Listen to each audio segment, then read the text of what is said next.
يلا قومي مستنية ايه؟ الكيلو بقى ب4 وب5 جنيه، الطماطم جميلة ومالية السوق.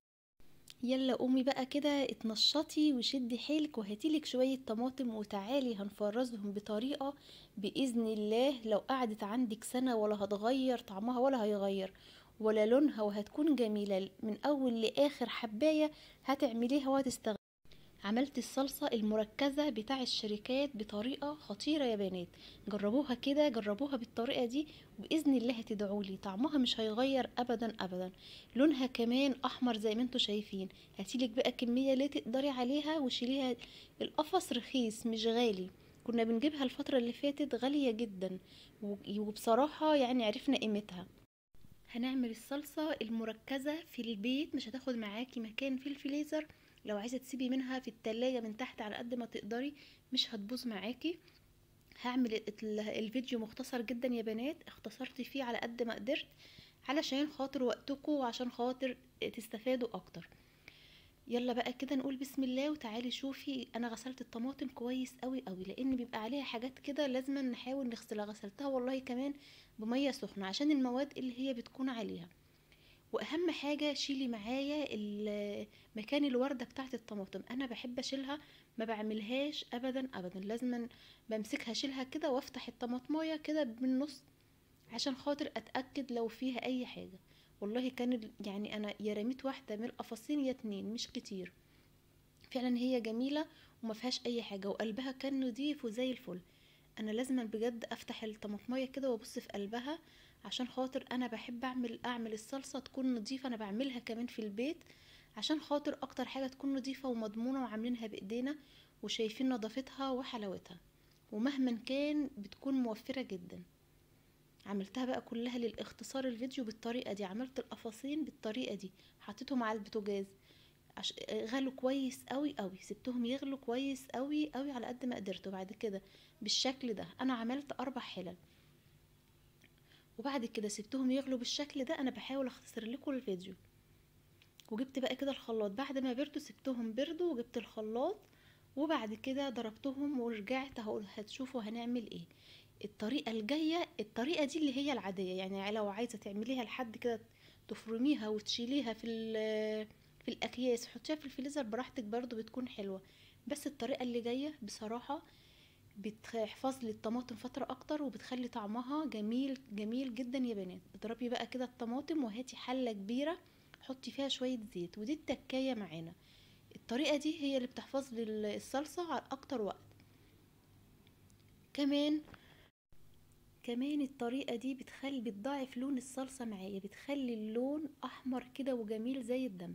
اعمليها بالطريقة دي وهتدعيلي. هنضيف عليها وهم مكونين موجودين عندنا في المطبخ، الموضوع سهل.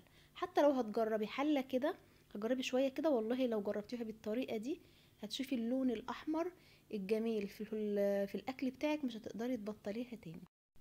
كمان بتخلي المحشي بقى بالطريقة دي مش قادرة اقولك لونه ولون الصلصة بتاع المحشي والمكرونة عاملة ازاي. بصراحة جربيها وبإذن الله هتعجبك.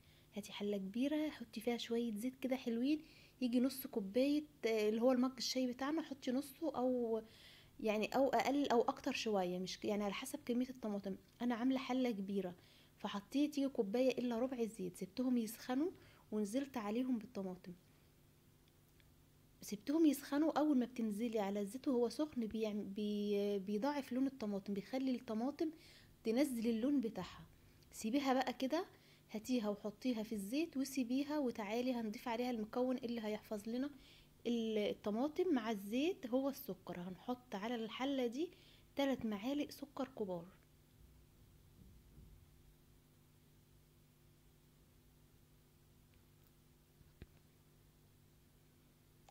انا هنا مش بصفي الطماطم، انا بحطها. مش بحب اصفي الطماطم بصراحة، لو عايزة تصفيها صفيها كده قبل الخطوة دي على طول. ركزي معايا في لون الطماطم دلوقتي ولون الطماطم بعدين، هتشوفي الفرق بنفسك. طبعا هنا هي مستوية كويس معايا وتقيلة وكل حاجة، بس الخطوة التانية اللي احنا بنعملها دي هي دي طريقة المصانع، بيكون زيها زي علب الصلصة اللي احنا بنشتريها. يعني حاولوا تجربوا، يعني لو انتوا، انا كنت ماشيه على الطريقه العاديه بتاعتنا خالص، لما جربت الطريقه دي عجبتني بصراحه.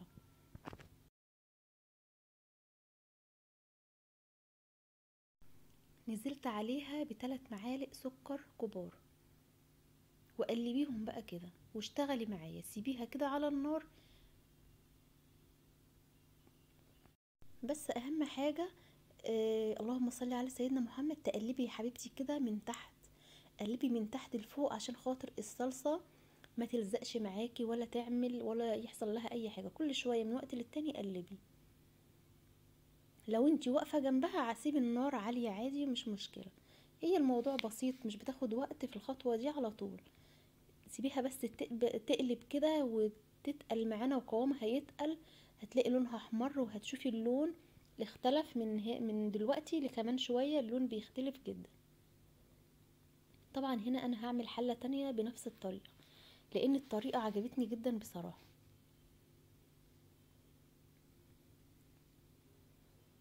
انا اول ما الطماطم رخصت جيت عملتها وجربتها في 10 كيلو، والله جت معايا كده.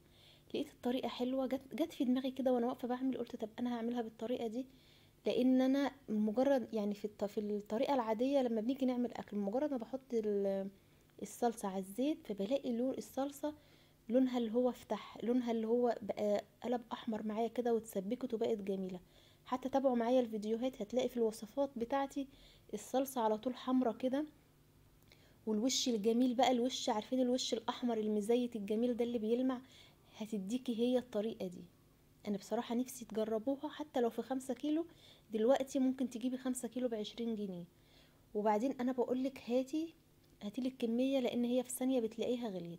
شايفة معايا بقى هنا الكمية قلت معايا شوية مش كتير، لان انا سبت المية اللي فيها كلها نشفت، مش اتبخرت، مش عايزة مية خالص. هنا طبعا الصلصة تقلت معايا، وشايفين لونها احمر وبقت جميلة ازاي. انا نفسي تجربوا الطريقة دي زي ما قلتلكوا، حتى لو في كمية قليلة خالص جربوه، بإذن الله هتعجبكم.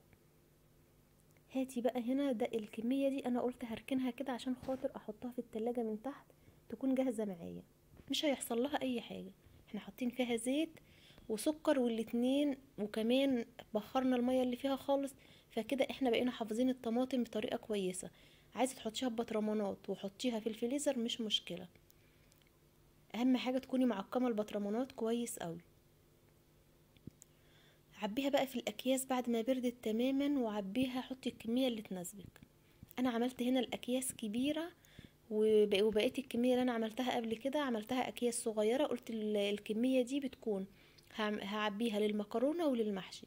الاكياس الكبيرة دي للمكرونة وللمحشي، هما اللي بيستهلكوا معانا كمية صلصة اكتر، انما للخضار والاستهلاك العادي عملت اكياس صغيرة.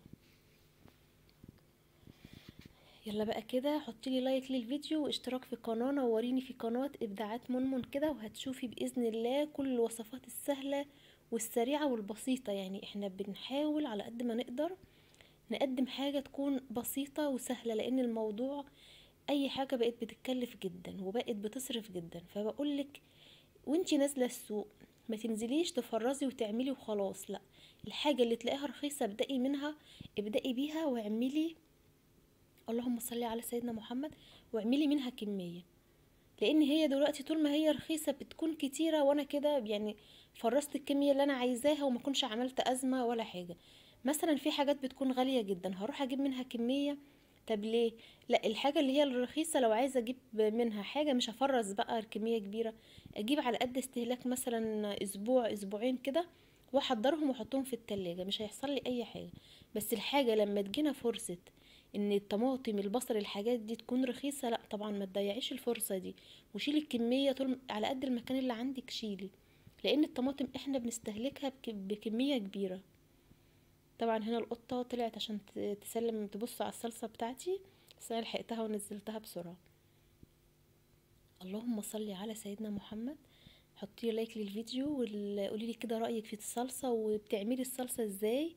وقولي لي كمان الطريقة دي حلوة ولا الطريقة العادية. انا بقولك انا جربت الاتنين وانا بعمل الاتنين، الطريقتين حلوين. شايفين اللون، الإضاءة والله كمان ظلمة اللون معايا.